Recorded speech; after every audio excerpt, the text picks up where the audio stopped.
Hey, Sean, I'm having an Yeah. issue with a math problem. Can you help Yeah, me what's out? going on?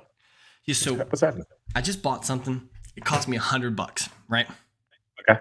But I'm having a lot of buyer's remorse. Yeah, is it not working out or something? Yeah, it's not performing the way I had expected. But Mm. the guy I bought it from said that he would take it off my hands for me for like $8. Is that a good deal? This is Sad Brad Radio.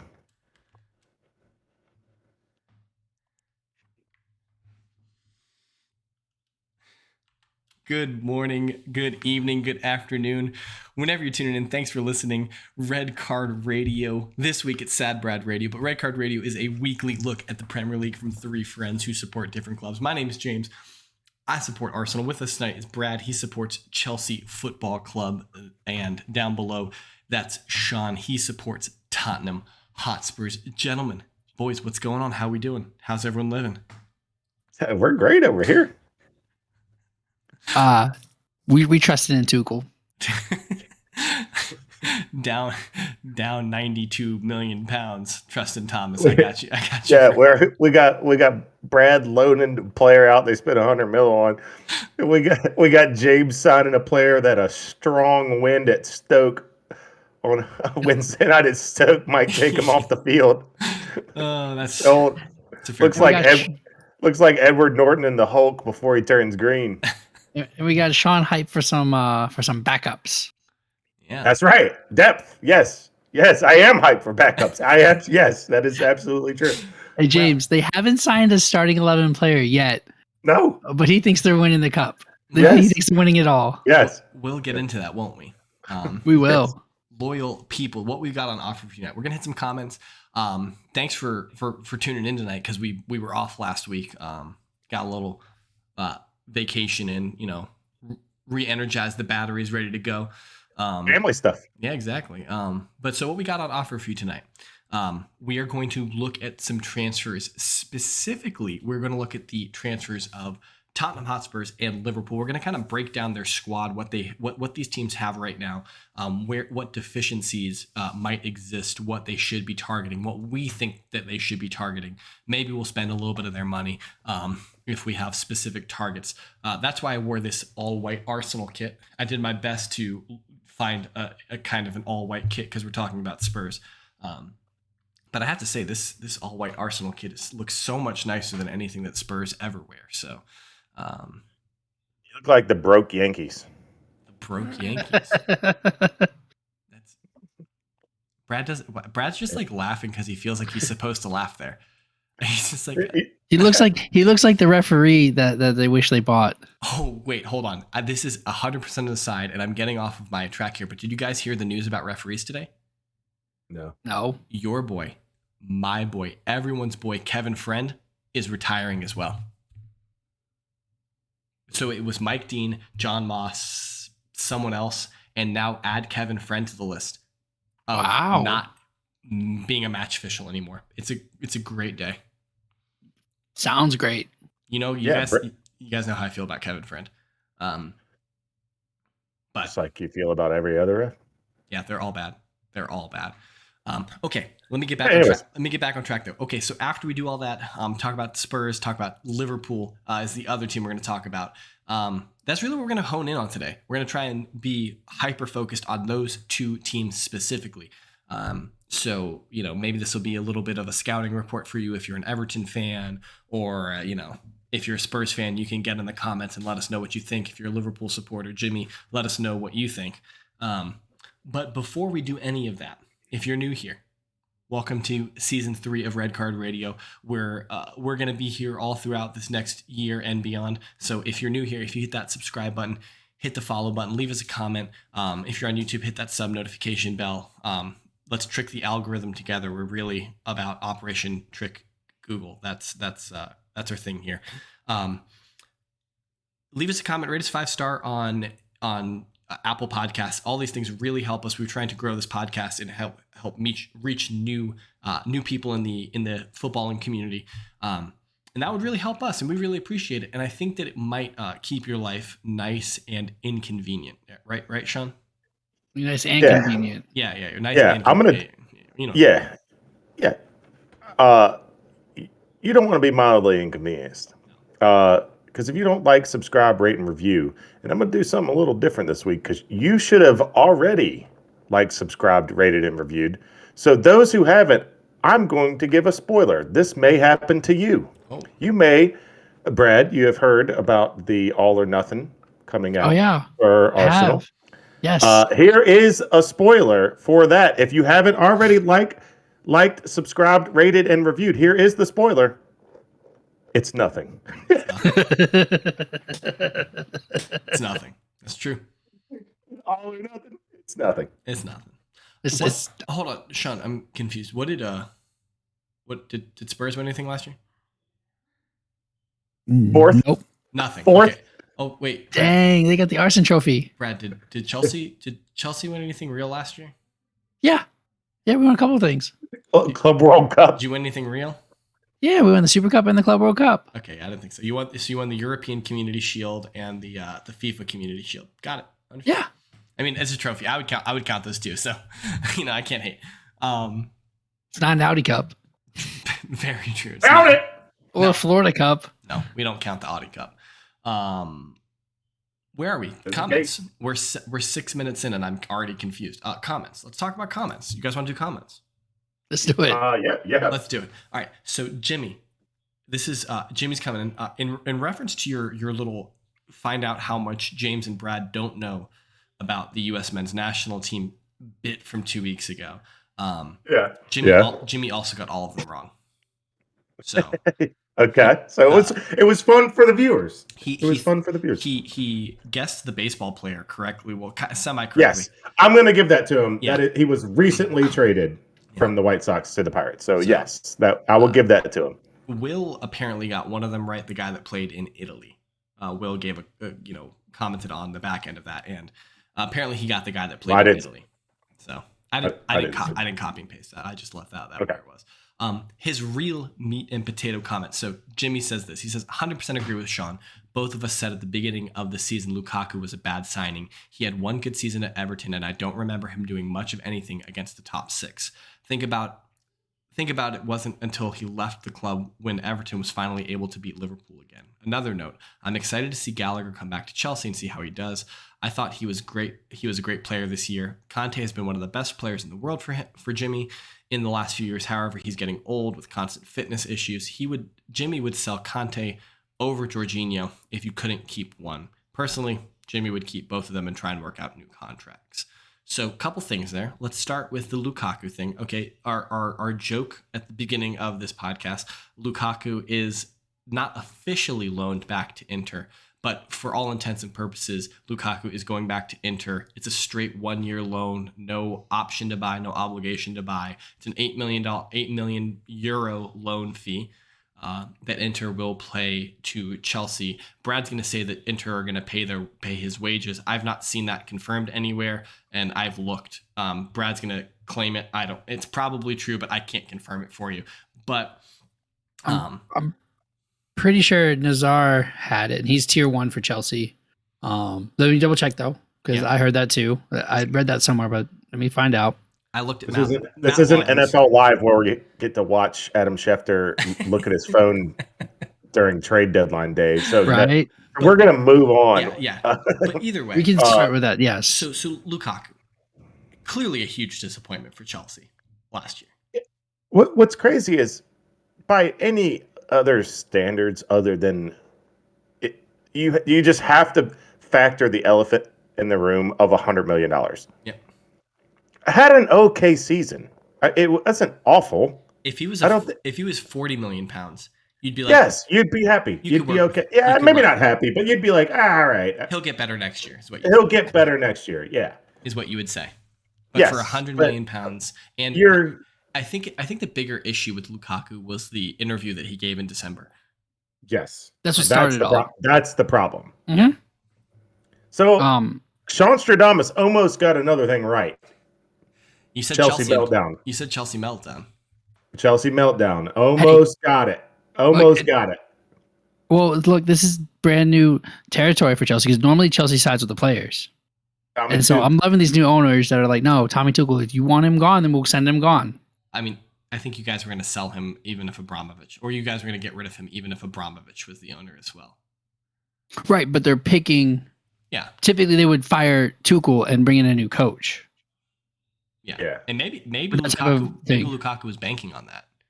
He was like, maybe like Chelsea has a pressure track on record, of getting rid of managers. Mm-hmm. So I'm for this.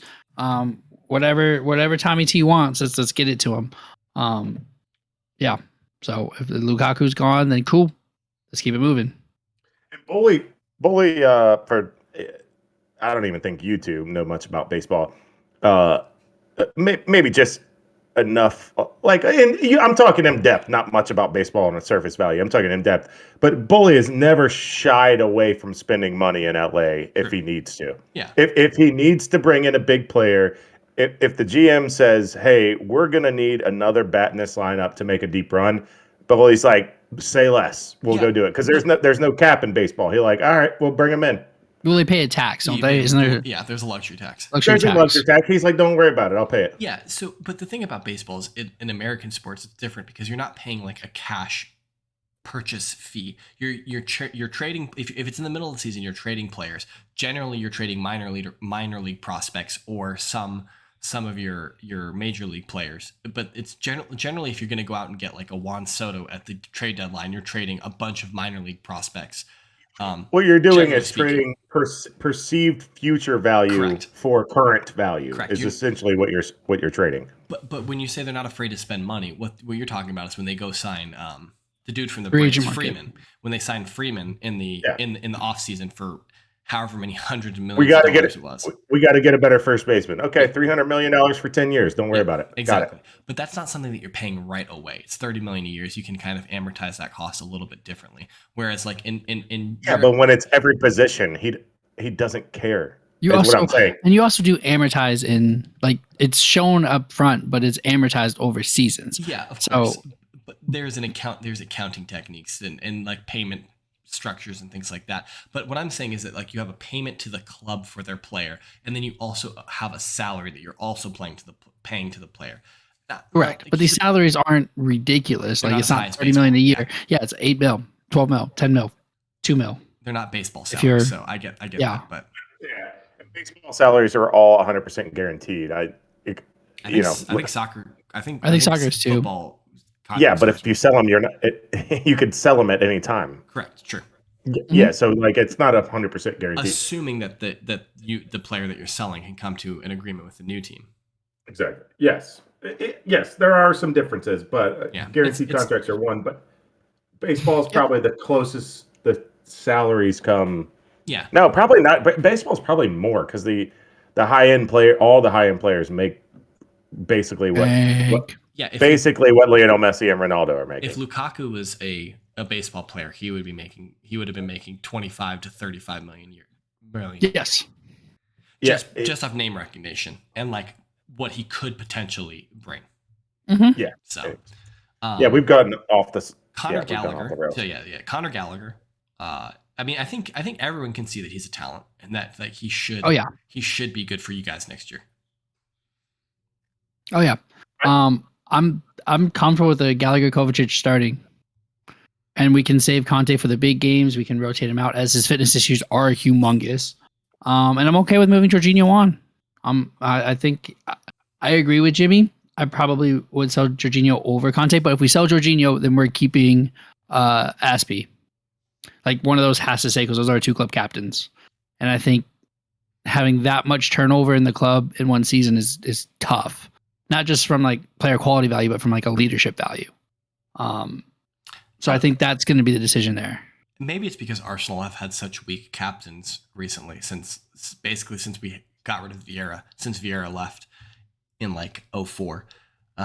But it's you don't think Xhaka was look, besides Xhaka is like flipping off at the fans, like, you don't think he's been a good captain? Like, even without wearing the captain armband, he's still your field general. He's certainly a big presence in the locker room. He's been the best presence in the locker room that we've had in years.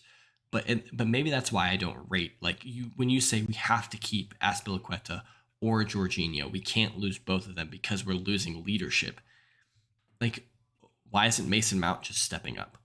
You guys have Thiago Silva. He's a super veteran. Like, He he's is, been playing but for. can't speak English. He can't speak. All you have to do is say, Mason, stay. Mason, go. You don't need to speak great English to you can and Not these on the guys, field. they can communicate. He's been doing that on the field, not on the field. We're talking off the field stuff, keeping the team together, those types of things. Sure. That type of chemistry. That's what I'm saying is important. I don't know. I think if Thiago Silva comes up to the young player in the squad and like looks at them sternly and says some shit in Spanish or Portuguese, whichever he's speaking, probably Portuguese because he's Brazilian. And the kid is English and he doesn't know what the fuck he's saying, and then he looks at somebody and he translates it. You know, I feel like that still works, but I don't know. But I think those decisions are linked together. I think what Brad is incorrectly arguing is that it's like removing Sun from our team. It's the work ethic without having to say anything. It's the presence of the room of like, I'm going to work, so you guys don't have to. I don't know. And that's how Son is. He just leads by example. He doesn't need to get physical. I feel like what Brad's talking about is the opposite. Is that like these guys are vocal leaders that like will be on your ass if you're not doing what you're supposed to be doing. What you're saying is that Son is a lead by example guy instead of like being in your face. Yeah, but also I just want to backtrack to this because I just realized this. He just said Thiago Silva can't be a vocal leader because he doesn't speak English, while referring to Conte, who's French, and Azpilicueta, who's Spanish. No, Jorginho, who's Italian, and Jorginho, who's Italian. Who can speak English. I don't buy that Silva doesn't speak any English at this point. Doesn't speak great English. Well, to be fair, most of his career is spent it was in France, and then he was at Bayern. Italy. No, Italy, then France. AC Milan, then France. But still, AC Milan, PSG. I don't know. I don't buy that as a good argument personally. I don't either. But you act like Chelsea is like only English people, only English speakers are at the club. Like I think that the players are smarter and know more language than you give them credit for. But I think it's interesting that you would keep Conte over Jorginho. I mean, Thomas Tuchel said he's our Mbappe. He's our world-class star. Conte is our after the Champions League, after the season was over, he's like, we've had our Mbappe for 40% of the season. It's like that's been our difference. So, like I said, trust in Tommy. Okay. But Gallagher needs to play. Gallagher needs to be in the squad and playing regularly. I think he's an awesome fit, awesome coverage. That's a boss of a midfield with those four. And if you lose one, so like if it's Conte, Gallagher, Kovacic, I'm happy. If it's Jorginho, Gallagher, Kovacic, I'm happy. Yeah. Okay. You're basically okay with pairing anyone with Gallagher and Kovacic. Yep. Okay. We're gonna move on. Appreciate it, Jimmy. We're going to move to Will's comment. So Will, this is kind of in regards to the De Ligt comment that you made last week, I think, or 2 weeks ago, Brad, about how Chelsea were in for De Ligt.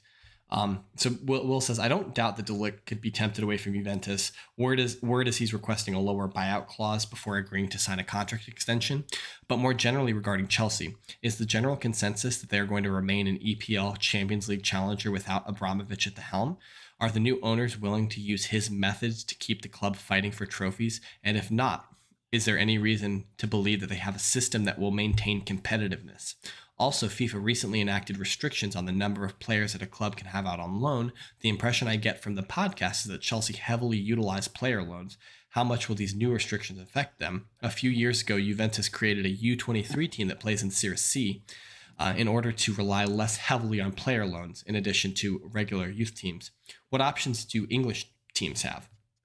I will answer that last question first because there's the Premier League 2 where the youth teams play. So, that's what I was going to start with. There is a really good youth setup in England. Well, they have a decent youth setup.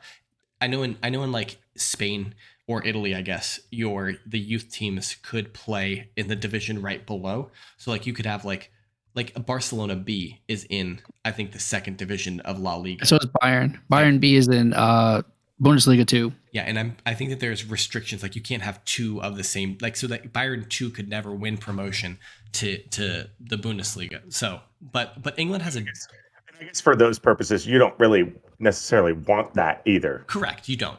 Correct.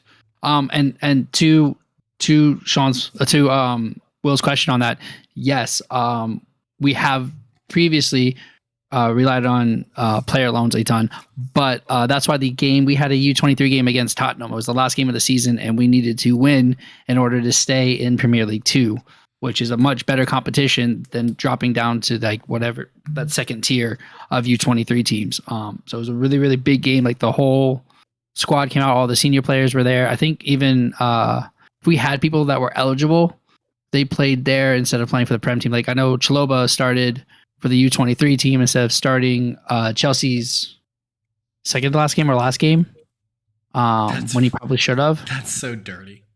I know. It is. That's not something to be proud about. I mean, they also pulled like Harvey Vale in, like who was like flirting with the first team squad. Apparently, every time he was supposed to be like with the first team squad, he either got sick or got hurt this year. But yes, to Will's point, it was super, super important for that game, or we would have had to rely on those loans more than having that U23 squad in competitive matches. So you're basically saying, yeah, now the loans need to come back and they have to play on the U23, and they need to be in a competitive division. Correct. Is what That way you can have some of them saying. there still. Yeah, because I mean, we'll still have a couple of Premier League loans. We'll still have a couple of championship loans for like the top players. But for the rest of the squad, yes, we needed that competition. So without that game, we would have been, our youth system would have probably not imploded, but a lot of the top talent would have probably, It would have suffered. Now I do. That would have bounced. Now I did kind of bury the lead earlier, and I want to address Will's first part of that question. Yeah. I buried the lead earlier when I was going into it. I have no doubt that Bully is going to make the splash this transfer. He's going to do what Tuchel wants and then expect results. But to Will's question, will that continue? How much research do you think he's done into how this operation is done in Europe versus America? Do you think he's ready for that investment almost out of pocket? So as part of the bidding process, right? I don't know if you guys saw, it was a 4.25 billion bid that won, with like 2.5 going to the team, going in that frozen account. The rest they had to put up to renovate Stamford Bridge while keeping it as an operating stadium, and an extra £1 billion in an account that has to be spent on player development, the first team, the women's team, the youth system, all of that stuff. And he did his due diligence 3 years before, when he was trying to purchase the team from Abramovich, and like got enough into the offer to do his due diligence and see what needed to happen with the club and in the league. So let me pose this question a slightly different way. Yes. Do you think Todd Boehly, over the course of the next 20 years, will write a $1.6 billion pound loan to Chelsea with 0% interest and then never expect that money back? Because I don't. No. So I was going to answer these questions. Is the consensus that Chelsea will remain EPL Champions League contenders? Yes, I think so. I think we've all said that. I think, like, as far as ownership goes, yes, American ownership, but as far as having an American owner and not having Abramovich, having like a collective group, I think we got the best of the bunch. To be fair to Brad and this question, I'm sure most of that was getting trial and error, getting to this point, and then maintaining it. And I think they're there. So now Bully doesn't have to put in the front end work, the front end money that it takes to transform, like Man City did and like Chelsea did with this so-called dirty money. They don't have to start from scratch. Bully doesn't have to start from scratch. So he just has to maintain. So it's going to be easier on his pocketbook than it would have been Abramovich's at the beginning. Yeah, agreed. To be fair to Brad and to Will in this question, it's going to be easier to maintain than it is to build. The next question, yes, I agree. And the next question, are the new owners going to use his methods to keep the club fighting for trophies? And if not, is there any reason to believe they have a system that will maintain competitiveness? No, he is not just writing blank checks like Abramovich did.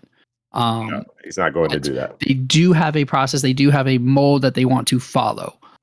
Everything everywhere has said that we are going to look to Liverpool and City and build a team in Tommy Tuchel's image. Like take the coach, and the coach has the most say in the building on what players to build to his system and building around that. So yes, there is a system and a way in place. It's not just blank checks. It has to be checks with a purpose, if that makes sense. And then with the loans, I think we already addressed that. The U23 team made it to stay in the Premier League 2, and there will be fewer loans. And we've gotten rid of some of the dead wood. We're still working on that, but we can. So we'll if get into that later this month. Tuchel asked for $600 million to build a back line like Pep did, then you think Bully's doing that? I mean, wait a second. Let's do this. Koundé is at what, 60? I think is it going to be the final price, like 55, 60? Did you see? And Did then you see Split is 100. City are looking at $50 million for Cucurella. Yeah, they just buy left backs and right backs. I was like, what do you need a left back for? You just bought like 4. Yeah, and then homie at Wolves, who's supposed to be on our radar, is 45 mil. So we bounced from that and went to somewhere for 10. I just feel like, I don't know. I know this is getting away from the point, but I just feel like they're buying away players so other teams don't have them. Yes. I mean, when you got, when you have unlimited money, that's not a bad technique necessarily. I think I answered these questions, right? You did. Them all? Yeah, you did. The new restrictions will affect them, but we need to get rid of the deadwood anyways. Like the Bakayokos, the drink waters need to go. The only thing we didn't address was the De Ligt comment.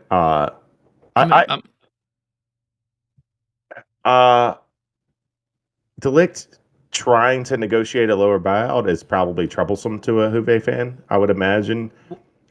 He was a Riola client. Yeah. In the same way that Holland was. And so like that's kind of Riola's thing, is that like he wants his players to move so he could get a commission every couple of years. Those monies. Yeah. And so like that's why his lawyer's taking it over. Yeah, and that's why he always, had the buyout clauses there. I think Holland has a pretty low buyout clause in his City deal, doesn't he? Mm-hmm. I think with the idea, because I think he eventually wants to go to Real. I think he went to City because of Daddy, but I think Real is next on his list. Yeah. So. Yeah, I just think De Ligt could be on the move. I would be surprised if he moved, though. I haven't heard him on any radar. I think so far. I don't think he's going to move this summer. I think that they'll work something out. They'll extend his contract. I would imagine that they'll give him like a tiered, like after a couple years. So like for the first 2 years, your buyout clause is 200 million euros. After going into year 3, it's 100 million euros, and then from the years 4, 5, and 6 or whatever it is, it's going to be 75 million euros or something like that. And they would look to re-up his contract after 3 years or something like that. That would be my guess. Buyout being the minimum purchase price. Is that how I understand it? The buyout clause is the maximum purchase price. You can negotiate with the team for a lower, but if somebody wants to they got to pay that 100 mil. Yeah, if they present you with 100 million pounds or 100 million euros, then the contract that you have with them is voided, and the player can then go negotiate an agreement with the other. It's kind of like what Arsenal did with Thomas Partey. It's like an automatic. Correct. An automatic negotiation with the player. Correct. Yeah. Correct. Yeah. So, yep. Will moves to you, Sean. He says, Sean, you were talking about expectations next year regarding trophies and league placement. To that end, I'm curious how you feel about squad rotation. Would you prioritize the first team in domestic cup competitions at the expense of league games? Obviously, a lot depends on the schedule, but I'd be interested to hear how much you would value lesser, and he puts an asterisk there, trophy, especially considering that you seem pretty confident that Spurs will not be fighting for the league or the Champions League this season. And then he addresses me, says, James, I know you love the FA Cup, but don't try and tell me it's not a lesser trophy compared to the EPL or CL. Yeah. Champions League is 1A, EPL is 1B. FA Cup is on par, I think, with the Europa League, in my opinion. So it's tier 2. So I would say this is a really tough one. Yeah. because it depends on what game gets moved and what is before and after it. Yeah. So I'm assuming we talked about this briefly before, but I'm assuming this is in premise to where if we have, say, a Chelsea away is early in the season. We have a Chelsea at home and the cup game moves the weekend. We have that midweek and the cup game on the weekend, the league game on the weekend moves for the cup game. Are we okay sacrificing the team Chelsea at home? Well, I think not To- even to- to- not even to- necessarily to- like that. I think Yeah, no. the question is when Tottenham come into the FA Cup in the 5th round or the 4th round, whichever round it is, at the beginning of January, and you have the FA Cup weekend, the preceding midweek game is a Premier League match. Are you willing to sit your first team in the preceding Premier League match, play your reserves there so that you can have your first team available for the FA Cup, and like kind of making sure that you progress in the FA Cup, regardless of who the EPL opponent is? Well, it depends on who it is too. All right, so let's do this. So your league game is United and your cup game is West Ham. 2 even teams near the top of the table. Yeah, I'm okay. If you're top of the table, you're prioritizing the league 100%. I'm saying table. I'm saying teams near the top of the table. Sorry, I wasn't saying they're top of the table. We know Tottenham's never going to be at the top of the table. By the way, we were at the top of the table for more weeks than Liverpool last year. By the way, and 2 weeks more, in fact, because they had 0. Oh, but you didn't say. Oh, I know. So you didn't say Chelsea there, but you wanted to for a second. No. I know we didn't. I saw that. Liverpool didn't lead it 1 week, and we led it too. So I think I'd rather have Liverpool season. 100%. Just saying. Than Spurs. Nah. We're in the same position, aren't we? No. We're both in the Champions League, and they didn't win a cup. They didn't win a. They won some cups. They won 2 cups. They didn't win the league though. They didn't win the league though. Take that boot, put it right in your mouth. You don't want those cups there? You're going to be celebrating year 16? I'm gonna get. They didn't win the league though. All right, continue. No, yeah. I think the ideal would be to try to hybrid it. Try to play, 5 or 6 starters at one and 5 or 6 starters at the other. It really it depends on who you draw in the cups. Like if you have Shrewsbury Town at home in the Carabao Cup, I don't think I'm playing Harry Kane in that match. I'm playing the U19s. Yeah. How are you? I mean, Harry Kane has to play that match. I don't think they have a striker. I know. We Dane Scarlett. Is he staying? We might loan him out, but Dane's 19. He's beginning to be ready to go as the Kane's backup. He's going to need another year or 2. Are you going to have to keep him? Because I don't know, especially with Berg. We'll get into that in a second. We'll get into that in a minute. Yeah. My bad. Yeah, we're jumping the gun on that one. I did. I didn't mean to call out Shrewsbury Town. Yeah. I think it's situational, but I think at some point you're going to have to sacrifice some of your starting 11. Everyone in this position does, and if any of probably the 5 of us, I'm excluding United from the top 6 now. Is any of the big 5? Just you have to. You're going to have to work around it because you have so many games that you play. I think what we'll talk about here next, and it's kind of the meat and potatoes, is that Spurs' goal is squad depth and having enough capable players where it's not such a drastic jump off of the cliff. It's not such a drastic, difference between your first team and your second team. I think what Spurs need to rely upon. I mean, totally. And I think it's going to depend on who you draw in the cups. And then where you are in the Premier League. Because if you're in 6th in the Premier League or something like that, and you're going for every cup that you're in. Yeah, you might. It really just depends. Like if you're 12 points back, if you're 12 points back from 4th, you're going for a cup. Agreed. If you're 6 points back, it's 50-50. It depends. Yeah. I think that also depends on when in the season. If you're 12 points back at the beginning of January, you're not out of it. You're not dead in January. Sure. But anyway. Sure. But if you're 6 points back and it's February, April. March, and you're not, Yeah, and you're in an FA Cup semifinal. You're definitely playing your first team in the FA Cup. everybody's in that semifinal. But I'm pretty sure you're playing your first team players in the FA Cup semifinal, regardless of your league position. Correct. But so we'll put it at the quarterfinal, and you're 6 points away from fourth. I think if you can Play, taste, Sean. I think if you can taste Wembley, I think that you're playing your first team. But that's just me.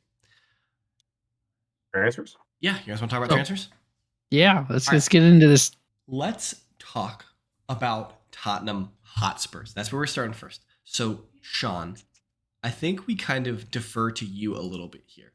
I don't know if we have like a specific method or rubric that we want to follow. If you want to go position by position, or just kind of talk about what you guys have, what your dead weight is. I don't know what the best way of doing this is. So I'll just kind of like leave it to you. And if something strikes me, I'll ask you a question. So our first two were already signed, I believe, by the last time we recorded. Yeah. Perisic and Forster were signed. Freeze. Yep. Before. Okay. I couldn't remember the timeline if that was beforehand or not. I don't know. It depends on if you're listening to us or if you're watching us. Because if you're listening to us, it hasn't happened yet. But if you're don't have to watching tell us, anybody about we don't have the to lost tell episode anybody. of Red Card Radio. The lost episode. We don't have to tell anybody about that. The lost episode's good. You should check it out when it gets uploaded. Gosh, who's in charge of that? I have no idea. That guy's a bum. So, modeling convenience. All right. So first of all, Perisic helps. I don't know how much.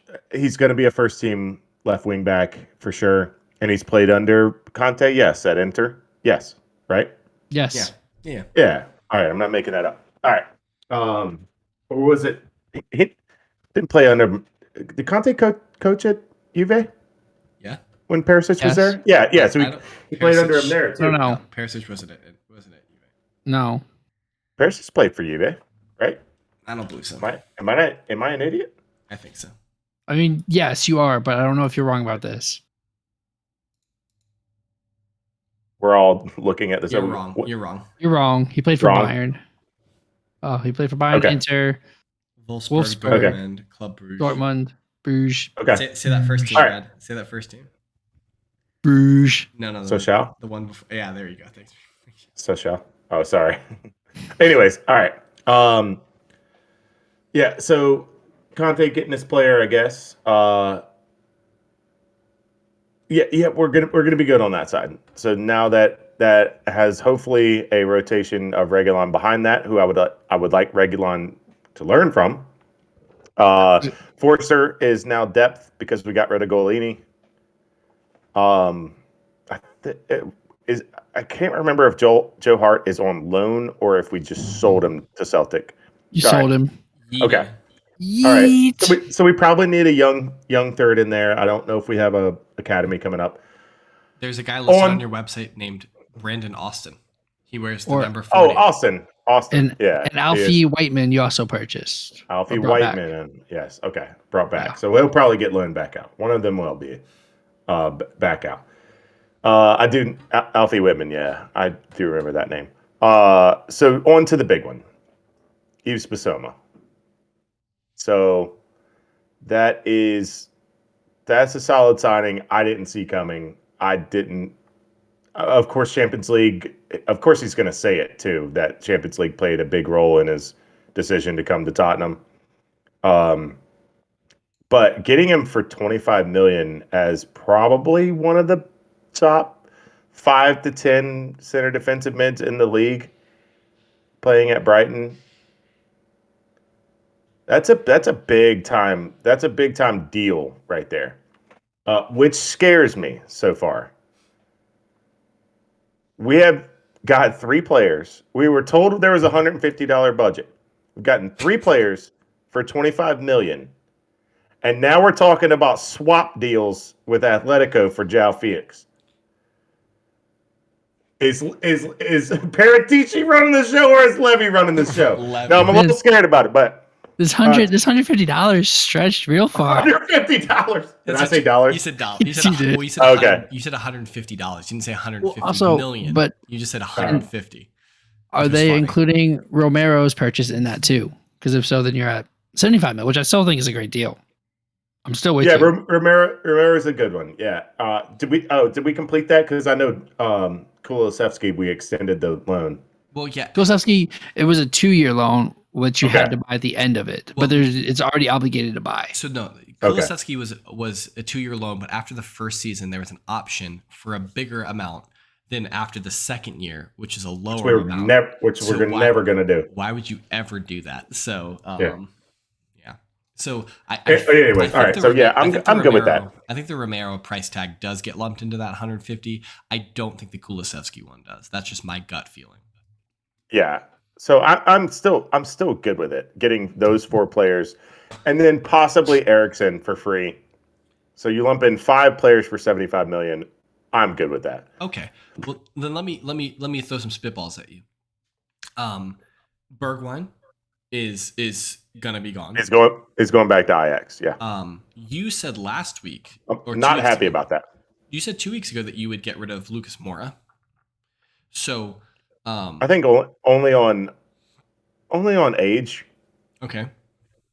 Not because of anything other. Like he's solid depth. I was on the fence about that. We could get rid of him. We could keep him. I'm indifferent about that. Lucas Moura is younger than Ivan Perisic. Just saying.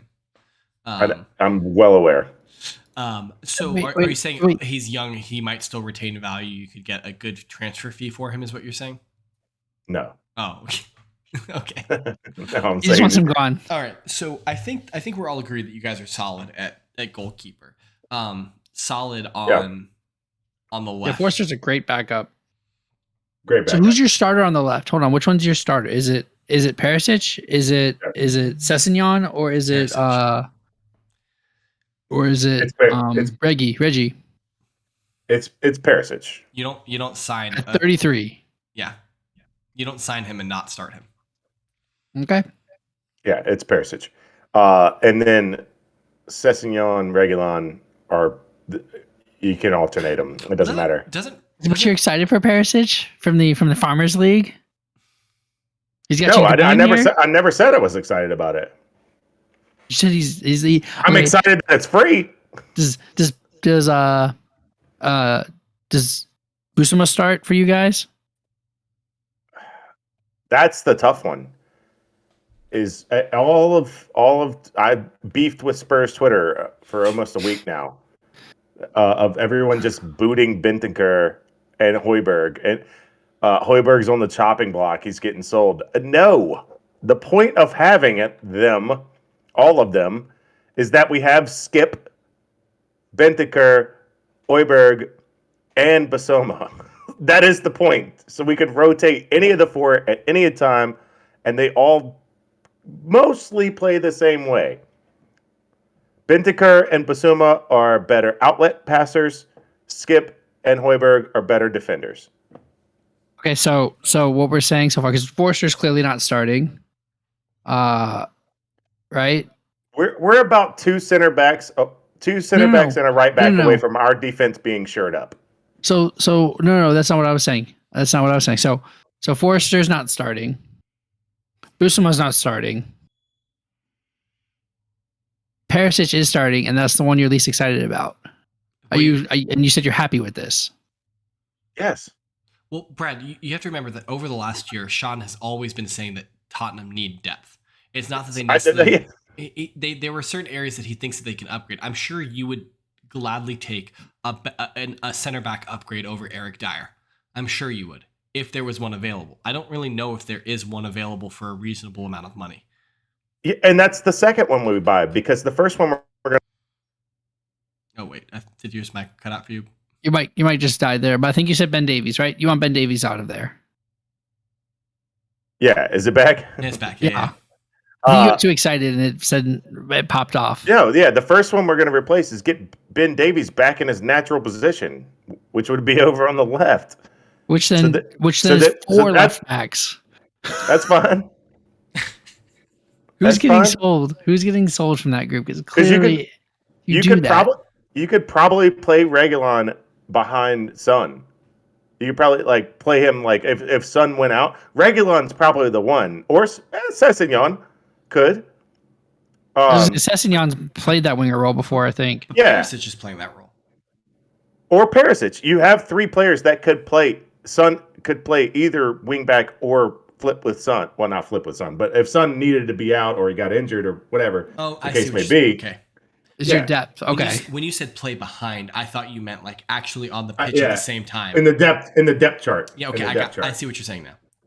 Okay. Possibly in a pinch. I'm not saying that's the optimum situation that we have Ryan Sessegnon on the left wing. It's not great, but it's 100%. So if you guys get Christian Eriksen and you've added Bissouma, like, are you're pretty Eriksen's the one that confuses me. Where does he play? He's a 3-5-2. He's a 10. You tell me. 3-5-2. I don't know where we put him. He plays right behind Harry Kane, and he just slips balls through to Harry Kane. You have Eriksen, Son, and Kane. Yeah, I think you probably adjust your formation slightly. You don't play like a rigid 3-5-2. So Kulusevski comes off and Eriksen plays in the middle. Yeah, I guess. Or he takes your right wing back. Yeah, I think you want to play 3-5-2 under Conte, right? That's kind of what he does. So you're gonna have. They're playing 3-4-3 right now, but he likes 3-5-2 better. Once he gets his pieces, he'll want to play 3-5-2, and then you would just in a 3-5-2. You've got two. In the way he plays, you got one holding midfielder and one box-to-box midfielder and one kind of creative midfielder behind your two. And so I think you would sacrifice Kulusevski because unless Kulusevski's playing as your right wing back, you would sacrifice Kulusevski and have Eriksen playing behind your 2 forwards. And I think that's probably the play. Not that I'm speaking for you, Sean, but with Romero on that right center back side, like you can afford to have a Kulusevski as your right back. Yeah, true. Yeah, absolutely. I mean, that's a good question. Like, who would you play as your right wing back in a 3-5-2? Who would you be choosing? Like, it depends on if you want to be more offensive or more defensive, I guess. Yeah, there's been talks about going to get a right wing back. But I thought that's why they went and got Kulusevski because the belief was that he could do that. I believe that's why they bought Emerson Royal. Royal's been fine, but also this talk of getting João Felix is getting out of hand. Well, let's go there. That's another one that would be. So the thing behind it is, Tottenham fans don't think we should go out and spend the $70-80 million it's going to cost to get him out of Atletico. What they think is Atletico want Lo Celso, and who was on loan in Spain and did well, and they want Emerson Royal. So the idea would be to give them those two in hopes to get João Felix out of there. And maybe at most tack on 5 to 10. Which I don't even know if you would need to do because I think the price. I think Emerson Royal plus. It's probably about 50, 60 is probably 50. their values together. What Transfer Market says is about 50. Okay, those two together. Yeah, 24.2 versus like 24, I think. Yeah, so 27.50. So just over. about 52. Yeah. What does Transfer Market have João Felix at though? It's like that's a different question entirely. But that's kind of neither here nor there. You had an interesting comment about center forward and potential options that we were talking about before the podcast tonight. That I kind of want to. I think it was interesting. Lead the combo. Oh, okay. So you were talking about potential. I think you were kind of referring to Arsenal, how Arsenal are kind of in for a center back, and you were talking about João Felix and about how you didn't really see he's small, he's not strong, like how he's going to play well in the EPL, and then you look at someone like the center forward targets or like the forward attacking options in the league, in the Premier League that have been linked to moves away. Gabriel Jesus, Rafinha, and Richarlison. Yeah. So what I was saying with that, where I was heading was, João Felix is about a Xhaka yellow card away from sitting on the training table, wishing he was back in Spain for 6 months. Yeah. For 6 months. Yeah. Like he's a petite man, but out of Rafinha, Gabriel Jesus, and Richarlison, I'd rather have Richarlison because he can spell Son, he can spell Kane, he can spell Kulusevski. He's not going to spell, if we do the 3-5-2, he's not going to spell Eriksson, but he can play in a front three and play those three adequately. Now, that being said, he would prefer to be in the middle. Yeah. But he is the most versatile of those. Now, that being said, he is not the best of those. He's probably the worst. You'd probably rather have Gabriel than Rafinha, then Richarlison. But as far as fit for what we need, which is depth, I'd rather have Richarlison. I think you think Richarlison is a better fit for Tottenham, is what you're saying. Yes. I don't disagree with that wholeheartedly. Brad, looked like you wanted to rip somebody's head off when he said he's the most versatile. Gabriel Jesus is the most versatile and the best player. He plays all three positions consistently. He's used to being rotated, although I think if he goes to Tottenham, his expectation is to start. That's another problem with all three of these is all three of them are going to expect to start. And where are you putting them? Well, here's the thing, though. It shows, Tottenham are stepping up their game if they're signing somebody for depth, right? Yes, that's big. If they're signing a wannabe starter, a should-be starter for depth. Okay, but who does he replace? Think about Tottenham's attacking options. If you're 3-5-2, yeah, okay, but we've already 3-5-2. No, he's not getting in over Son or Kane. No, they're two world-class players, and none of those three are world-class.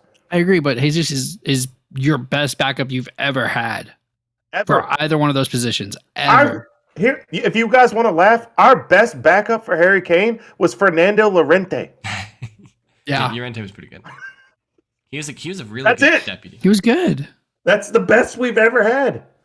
So and he's a Swansea legend. Look, if you're willing to spend 50 mil for a backup striker, 55 mil for a backup striker, Tottenham stepping up to the big leagues. Yeah. Right? Like I think if you're coming into that team in a 3-5-2 and that's the formation that Conte wants to play, then you're expecting that you're not starting over those two. And I think that's why Tottenham are going to miss out on both Jesus and Rafinha. Yeah, because I don't think Rafinha's going anywhere at 55, 60 mil. Jesus is definitely going somewhere. No, because they want 70. Who? Leeds want 70. I'm not paying 70 for Rafinha. I don't think they're actually. I think they'll accept 55.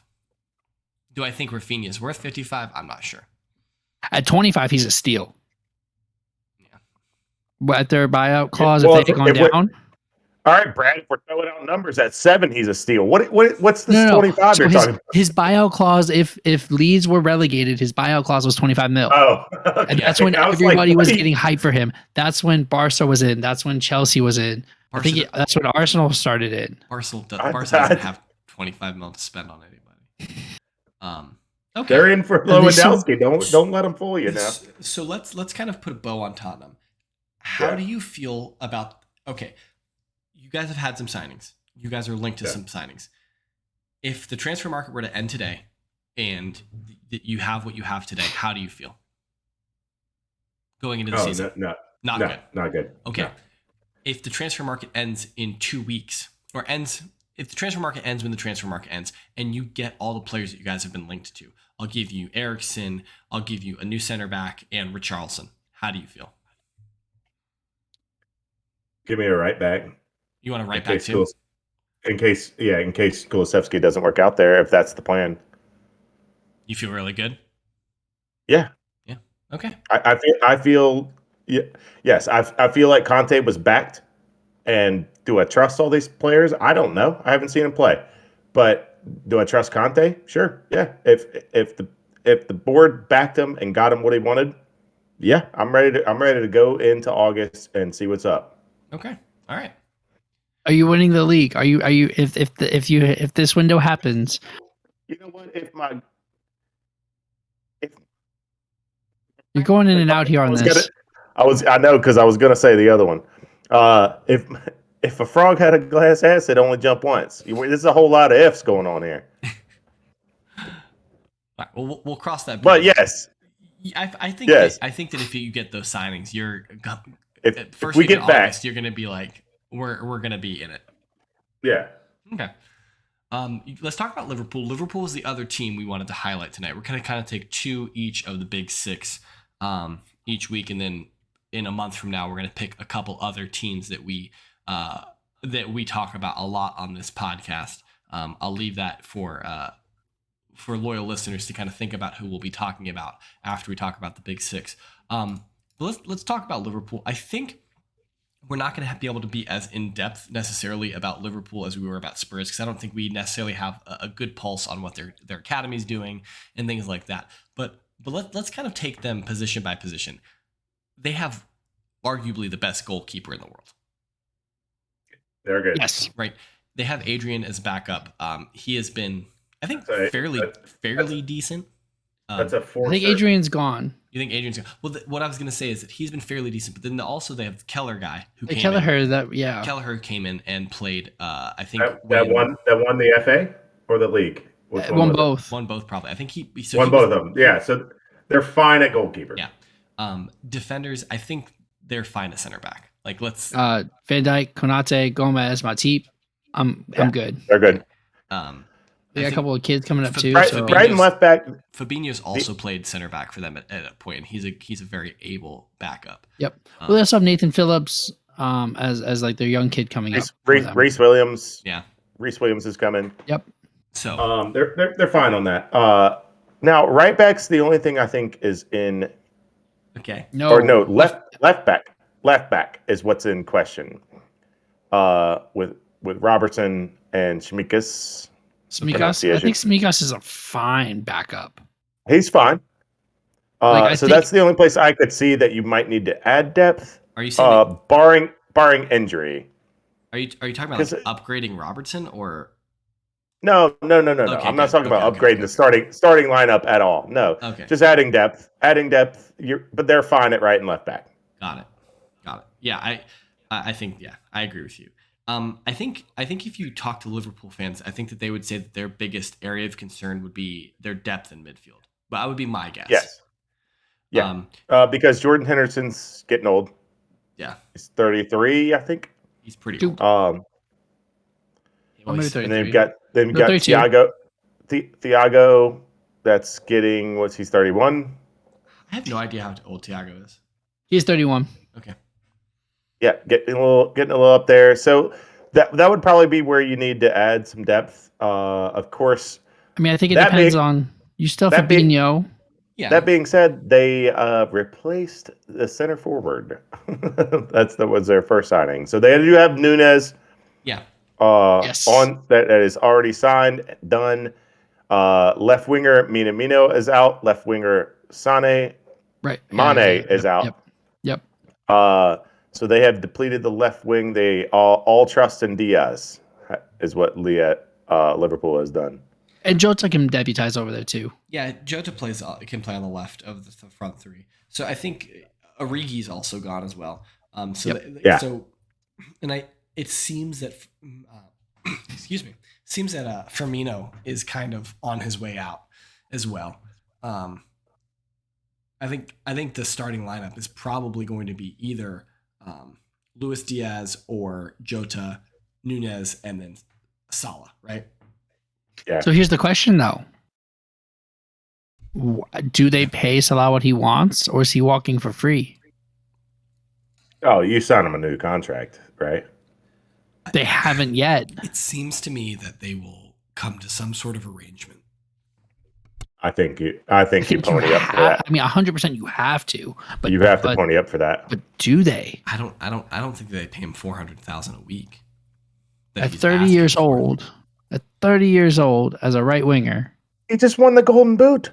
Like, I know he's not producing. It's not like he's not producing. Yeah, but he choked in the Champions League final. Like, where was he in the Champions League final? Hard choke. Come on. Choke is probably player has a bad game. But this is kind of the thing I said I was noticing about Salah, especially down the stretch, and maybe it's just that he's played a lot of games and whatnot. Next year's not going to be any easier on that front. But like in big games recently, he has been fairly quiet in my estimation, in my reading. It's been a lot more Mane, Diaz, Jota. Yeah. So I think that is a little bit of a concern. And if that continues to be an issue for Liverpool, there's no way I'm giving him 400,000 a week. If that's the case, they don't call him big game Bobby for nothing. Does Firmino stay and Salah go? No. I mean, I think that they're kind of slowly working their way through this cycle of Mane, Firmino, and Salah. I think clearly, I think Firmino was the first one to be replaced, generally speaking, with Jota. And now with Darwin Núñez, like he's clearly the new number 9 in my estimation. And then Luis Diaz coming in to kind of be on that left side of the attack. I don't necessarily think that they were planning on Mane leaving this summer, but maybe they felt comfortable doing it with how well Luis Diaz has been playing. Yeah, I would agree. So, I mean, if I look at their loan players, no one really is like standing out to me of their players that are on loan. I think in our estimation, the big roll of the dice is if Harvey Elliott is going to be that next Henderson, that next rock in their midfield. You mean Curtis Jones? I think you look at both. Curtis Jones. Oh, so sorry. Harvey Elliott as possibly the replacement for Salah, I believe, is what they were going for. So, but yes, I was thinking about Curtis Jones. But Harvey Elliott too, like those two coming up, are those going to be what you think they might be? Is their big roll of the dice? Yeah. And the problem is you would need to give them playing time to know that against top level teams, because you can't play them against MK Dons in the FA Cup and see if they're good. Yeah. You got to play them against Chelsea. You got to play them against Arsenal, Tottenham, City, and see how they do. Yeah. I think Curtis Jones was getting a good amount of game time until his injury. I think so too. So I think Curtis Jones is more of a sure thing depending on how he comes back from injury. Because that was brutal. I do recognize that. Yes, that was a rough injury. I do recognize that. That's that aside. You're just hoping that it comes back and he's fine, and he goes back to his progression that he was on. So if we think about them, like Liverpool doesn't really seem like they're that far away in terms of like achieving what they want to achieve in the transfer window. Like a lot of clubs, like especially we'll talk about Arsenal next week and Tottenham this week, they had a lot of deficiencies that they need to remedy in this transfer market. We think about teams like Liverpool and City, they clearly don't have that many deficiencies. I mean, we're talking about a team that was in the 3 cup finals and lost the league by 1 point. Liverpool, I think, are less in they're in like a retool mode. They just need to make sure that they're retooling spots and grabbing like the 1 or 2 players they need each transfer window to keep the ball rolling. And so I think we would all agree that like the one place that they could look to sign a player would be a quality addition to midfield. That would give them a little bit more leeway in terms of like protecting their younger players, I guess, being less reliant on their younger players. But it's not necessarily a bad thing to be reliant on Curtis Jones and Harvey Elliott and seeing what they can provide. Because you could always remedy it in January. Now, clearly the January window is significantly more difficult than the summer window, but they had a great January window. Certainly they did, yeah. They had the best signing of the year, I think, is almost all consensus. We all thought they did, yeah. Yeah. Well, not all of us, but Kulusevski was the signing of the window. Sure. Well, Kulusevski is statistically the greatest player that's ever played. So. Yeah, well, we already did that. We already did that math. We don't got to go down that path. I think that just to tie a bow on them is they are at the point I was talking about earlier with Chelsea that they got lucky, but they did it in a different way. They got lucky with Trent and Robbo. I wouldn't say lucky, but like you clearly identified the talent early. So I wouldn't say lucky, but They've like continued. you're lucky that They continued to develop. Yeah. yeah. And then I would say they got a little lucky with Mane and Salah, Uh, because they didn't pay hefty fees for either one of them. I don't think. I think And then Mane they paid a decent amount to Southampton for, but it wasn't like this was years ago. So yeah, a hefty yeah. balance then is different than what a hefty So balance so is to today. be able to move on piece by piece, it's a little easier where you let them go a little by little Yeah. and transfer the roster. That's ideal once you're there.